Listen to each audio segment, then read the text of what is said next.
ये आज हम बात कर रहे हैं कि हमारे कानून में जो है दो तरीके की इंजरी दी गई है, एक सिंपल इंजरी, एक ग्रेवियस, यानी जो ज्यादा गंभीर प्रकृति की होती है। तो गंभीर प्रकृति की इंजरी के लिए ज्यादा पनिशमेंट का प्रावधान किया गया है, जो कम सिंपल इंजरी है उसके लिए कम पनिशमेंट यानी कम कारावास या कम सजा का प्रावधान किया गया है। तो कानून में वो कौन कौन सी जो है इंजरी है जो गंभीर प्रकृति की मानी जाती है, तो वो गंभीर प्रकृति की जो इंजरी है वो हमारे कानून में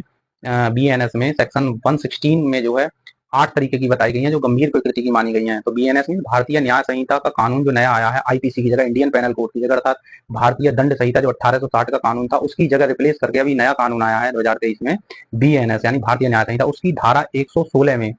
परिभाषित किया गया है, जिसमें बताया गया है कि कौन कौन सी इंजरी, कौन कौन सी चोट, कौन कौन सी क्षति जो है वो ग्रेवियस यानी गंभीर प्रकृति की मानी जाएंगी। तो इसमें जो है वो 8 तरीके की चोट, 8 तरीके की इंजरी के बारे में बताया गया है जो गंभीर प्रकृति की मानी जाएंगी, जिनमें सजा का प्रावधान भी सिंपल इंजरी की अपेक्षा ज्यादा दिया गया है। तो हम बात करते हैं एक एक इंजरी की, ये 8 तरीके की इंजरी कौन कौन सी है। तो सबसे पहले हम बात करते हैं, पहली इंजरी है पुंसत्वहरण। पुंसत्वहरण मीन्स होता है इमस्कुलेशन। वही नेक्स्ट है, दूसरी है नेत्र की दृष्टि का स्थायी विच्छेदन, यानी आंख का स्थायी रूप से विच्छेदन, दृष्टि का खत्म हो जाना है, आंख बेकार हो जाना, स्थायी यानी परमानेंट तरीके से। वहीं तीसरी है कान की श्रवण शक्ति का, यानी कान जो है सुनने की क्षमता जो है उसकी स्थायी रूप से परमानेंट तरीके से खत्म हो जाना। वहीं चौथी है किसी भी अंग या जोड़ का विच्छेद, यानी शरीर के किसी भी पार्ट का या जोड़ का विच्छेद यानी अलग हो जाना। वही पांचवी है किसी भी अंग या जोड़ की शक्तियों का नाश या हास, स्थायी हास, परमानेंट जो है खराब हो जाना, किसी भी जोड़ का या शरीर के किसी भी पार्ट का। वहीं नेक्स्ट है सिर या चेहरे का स्थायी विद्रूपीकरण, यानी आप देखते होगे किसी ने एसिड अटैक कर दिया तो उसके या उसका कोई और ऐसा खरोंच कर दिया, कुछ मार दिया शरीर पर, तो आप देखते होगे तो उसका चेहरे का स्थायी विद्रूपी यानी परमानेंट तरीके से लाइफ टाइम के लिए उसका चेहरा